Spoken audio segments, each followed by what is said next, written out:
ಇನ್ನೊಂದು ಕಡೆ ಇವನ್ನ ಕಿಡ್ನ್ಯಾಪ್ ಮಾಡ್ತಾರಲ್ಲ, ಮೊದಲು ಕರ್ಕೊಂಡು ಬಂದಿರೋದು ಎಲ್ಲಿಗೆ ಅಂತ ಇನ್ನೊಂದು ಇಂಟ್ರೆಸ್ಟಿಂಗ್ ವಿಷಯ ಇದೆ. ಕಿಡ್ನ್ಯಾಪ್ ಮಾಡಿದ ಮೇಲೆ ಮೊದಲಿಗೆ ಇವನ್ನ ಕರ್ಕೊಂಡು ಬಂದಿರೋದು ಇಲ್ಲಿ ನೋಡಿ, ಇದು RR ನಗರದ ದರ್ಶನ್ ಮನೆಗೆ ರೇಣುಕಾಸ್ವಾಮಿ ಎಂಟ್ರಿ ಆಗ್ತಾನೆ. ಆಯಿತು, ಆಟೋ ಹತ್ತಿಸಿದ್ರು, ಎಟಿಯೋಸ್ ಹತ್ತಿಸಿದ್ರು, ರಘು ಕೂತಿದ್ದ, ರವಿ ಡ್ರೈವಿಂಗ್ ಮಾಡ್ತಿದ್ದ, ಹಿಂದೆ ಸೀಟಲ್ಲಿ ರೇಣುಕಾಸ್ವಾಮಿ ಇದ್ದ. ಬಂದಿದ್ದು ಎಲ್ಗಪ್ಪ ಅಂತ ನೋಡಿದ್ರೆ RR ನಗರದ ದರ್ಶನ್ ಮನೆಗೆ ಕರ್ಕೊಂಡು ಬರ್ತಾರೆ. ಅಣ್ಣ ಕರ್ಕೊಂಬಂದಿದ್ದೀವಣ್ಣ, ಅವನೇ ಅಣ್ಣ, ಗೊತ್ತಲ್ಲ ಅಣ್ಣ ಹೇಳಿರ್ತಾರೆ. ಚಿತ್ರದುರ್ಗದಿಂದ ದರ್ಶನ್ ನಿವಾಸಕ್ಕೆ ಬಂದಿದ್ದು ಡಿ ಕಂಪನಿ ಜೊತೆಯಲ್ಲಿದ್ದಿದ್ದು ಸಾವಿನ ಗಂಟೆಗಳನ್ನು ಎಣಿಸ್ತಾ ಇದ್ದಂತಹ ರೇಣುಕಾಸ್ವಾಮಿ. ಅವನಿಗೆ ಗೊತ್ತಿರಲಿಲ್ಲ ಅಷ್ಟೇ, ಅವನ ಸಾವಿನ ಕ್ಲಾಕ್ ಶುರುವಾಗ್ಬಿಟ್ಟಿತ್ತು. ಸಾವಿನ ಟೈಮ್ ಬಾಂಬ್ ಇತ್ತಲ್ಲ ಅವನ ಲೈಫ್ಗೆ, ಟಿಕ್ ಟಿಕ್ ಶುರುವಾಗ್ಬಿಟ್ಟಿತ್ತದು. ಗೊತ್ತಿಲ್ಲ, ಇನ್ನೊಂದು 2-3 ಗಂಟೆ ಅಷ್ಟೇ ನನ್ನ ಪ್ರಾಣ ಇರೋದು, ಅಥವಾ 4-5 ಗಂಟೆ, ಆಮೇಲೆ ನಾನು ಬದುಕಿರಲ್ಲ ಅಂಥೇಳಿ ಅಪ್ಪಿ ಕೂಡ ರೇಣುಕಾಸ್ವಾಮಿ ಗೊತ್ತಿರಲಿಲ್ಲ. ಅಥವಾ ಕಾರೊಳಗಡೆ ಸಂಭಾಷಣೆ ನಡೆದಿದ್ದರೆ, ಕಾರೊಳಗಡೆ ಕೆಲವರೆಲ್ಲ ಮಾತಾಡಲ್ಲ, ಯೂಶ್ವಲಾಗಿ ಮಾತಾಡಲ್ಲ. ಫೈನಲ್ ಡೆಸ್ಟಿನಿ ಇರುತ್ತಲ್ಲ, ಅಲ್ಲಿ ಬಂದ ಮೇಲೆ ನಿನ್ನ ಹಣೆ ಬರ ನೋಡಿ ಇದು ಅಂದ್ಬಿಟ್ಟು ಆಮೇಲೆ ಹೇಳ್ತಾರೆ. ಎಲ್ಲ ಪ್ರೀತಿಯಿಂದಲೇ ಮಾತಾಡ್ಸ್ಕೊಂಡು ಬರ್ತಾರೆ. ಏನು ಮಾಡ್ಕೊಂಡಿರೋದು, ಕೆಲಸ ನಡೀತಿದೆಯಾ, ಊಟ ಆಯಿತಾ, ಆರಾಮಾಗೆಲ್ಲ ಇದೇ ಥರ ಮಾತಾಡ್ಸ್ಕೊಂಡು ಬಂದಿರ್ತಾರೆ. ಹೇಳಿರಲ್ಲ. ಅಕಸ್ಮಾತ್ ಹೇಳಿಬಿಟ್ರೆ ಚೀರಾಟ್ಬಿಡ್ತಾನಲ್ಲ ಕಾರೊಳಗಡೆ, ಅಯ್ಯೋ ನಾನು ಕಿಡ್ನ್ಯಾಪ್ ಮಾಡ್ತಿದ್ದಾರೆ, ಕಾಪಾಡಿ ಅಂದ್ಬಿಟ್ರೆ ಯಾಕೆ ಬೇಕು, ಆರಾಮಾಗಿ ಕರ್ಕೊಂಡು ಬಂದಿದ್ದಾರೆ. ಇದೇ ವೇಳೆ ಶೆಡ್ ಕರ್ಕೊಂಡು ಹೋಗ್ರು ಅವನ್ನ ಅಂತ A2 ದರ್ಶನ್ ಹೇಳಿರೋದು. ಇಲ್ಲಿ ಬೇಡ, ಶೆಡ್ ಕರ್ಕೊಂಡು ಹೋಗಿ ಅವನ್ನ ಅಂತ ದರ್ಶನ್ ಹೇಳಿರೋದು.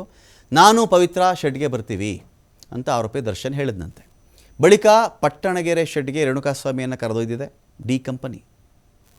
ಪಟ್ಟಣಗೆರೆ ಶೆಡ್ ಬಹುಶಃ ಕಟ್ಟ ಕಡೆಯದಾಗಿ ಅವನು ಕಣ್ಬಿಟ್ಟು ನೋಡಿರೋ ಲಾಸ್ಟ್ ಜಾಗ ಅದು ರೇಣುಕಾಸ್ವಾಮಿ. ಆಮೇಲಿಲ್ಲ, ಅವನ ಕಣ್ಣುಗಳಿಂದ ಅವನ ಕಟ್ಟ ಕಡೆಯ ಬಾರಿಗೆ ಒಂದು ಜಾಗ ಅಂತ ನೋಡಿದರೆ ಅದು ಪಟ್ಟಣಗೆರೆ ಶೆಡ್ಡೆ. ಆಮೇಲೆ ಕಣ್ಣು ಮುಚ್ಚಿದವನು ಅವನು ಕಣ್ಣು ಬಿಡಲಿಲ್ಲ ಅವನು. ಇದು ಅವನ ಲಾಸ್ಟ್ ಜರ್ನಿ.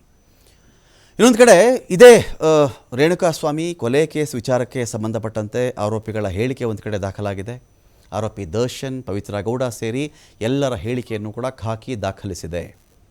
ಸ್ಥಳ ಮಹಜರನ್ನು ಕೂಡ ಮುಗಿಸಿದೆ. ಅದಾದ ಮೇಲೆ ಆರೋಪಿಗಳ ಹೇಳಿಕೆ ದಾಖಲಾಗುತ್ತೆ. ಬಾರಪ್ಪ ಇಲ್ಲಿ A1, A2, A3, A4, A17ವರೆಗೂ ಶುರುವಾಗುತ್ತೆ. ಒಂದು 4 ಜನ ಸಿಕ್ಕಿಲ್ಲ, ಇರಲಿ.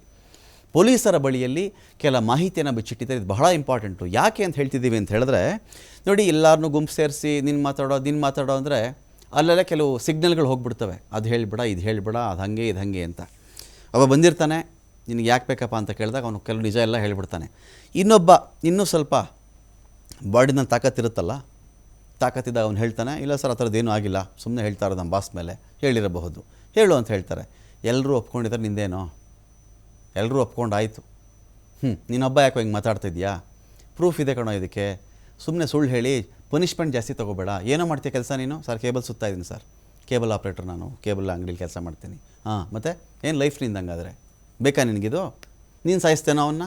ನಾನು ಸಾಯಿಸಿಲ್ಲ ಸ್ವಾಮಿ, ನನಗೆ ಯಾಕೆ ಸ್ವಾಮಿ, ಬಾಡಿ ಸಾಕ್ಸು ಅಂದರು, ಅಲ್ಲಿ ಹಾಕ್ಬಿಟ್ಟೆ. ಎಷ್ಟೊತ್ತಿಗೆ ಹೋಗಿದ್ದೀನಿ ಅಲ್ಲಿಗೆ? ಎಷ್ಟೊತ್ತಿಗೆ ಹೋಗಿದ್ದೆ? ಅದೇ ಸ್ವಾಮಿ ಒಂದು 2 ಗಂಟೆ 1 ಗಂಟೆಲಿ ಹೋಗಿದ್ದೆ. ಹೇಳಿ ಮತ್ತೆ ವಿಷಯಕ್ಕೆ ಬಾಯಿಗ. ಸರಿ, ಫಿನಿಶ್.